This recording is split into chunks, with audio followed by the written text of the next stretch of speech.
นี่กันเขาอ่อนคือปีกายปักท่าพามุ่น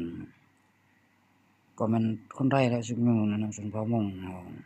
แต่แสดงนะยังใครแต่เขาจะเอาทางบทแตนแกนเท้านะโตแตนบ่แตนจงอุ่นเขาจงไว้บนรัชกาลที่10เคยมาต่อสู้กันเพราะว่าเคยนอนฝันช่วงหนึ่งว่าเบิ่งรถห้างตามหนทางอันนั้นก็โอ้ยค่ายทัพเขามันเขาคันเขาจ้องเอาแต่มันสัญญบุรีคือเขาจ้องนำเจ้าแข้งพงศวรรณชินวงศ์อันโอ้นำกำลาภิวนาอันโอ้ข้อมูลบ่เทื่อลูกหลานเขาเป็นนายทหารนายเอยอันนั้นพวกเจ้าก็ยังได้ติดตามความลับนำกันจักกี่ของคนจักกี่ของพันอันนั้นบ่อนนั้นเด้อบ่อนเขาไปประหยัดโควิดแต่ผมว่างมันหยังได้หลัก18นั่นเจ้าเจ้มทั้งนั้นแหละ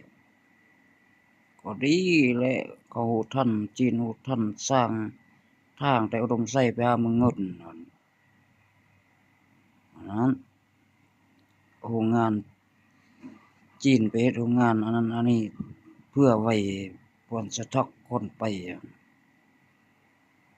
อันนั้น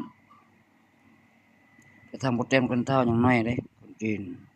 แต่ก็ยังไกลว่าหนทางเขาสร้างแต่อุดมไสไป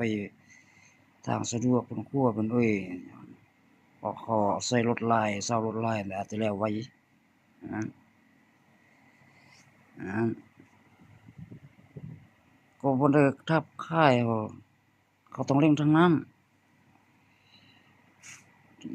ต้องมีความเตรียมพร้อมทุกเวลาแหละ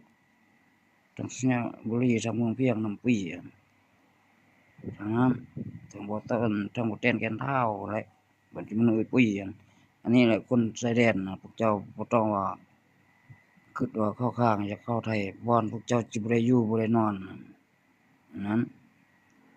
เจ้าอยู่เมืองลาวเจ้าต้องฟังเจ้านายลาวเด้คนสิตายมันพวกเจ้าอยู่ชายแดนน่ะแหละเวลามุ่นอำยับเวลาเขาโฆษณาพวกเจ้าตุนนี้พวกเจ้าไปทุกข์ไปเป็นทาสรับใช้อยู่พุ้นอันนั้นชายแดนนี่จำเป็นบ่ต้องพัวพันเรื่องบ่ดีต้องพัวพันแต่เรื่องค้าขายน่าจะได้เงินระยะ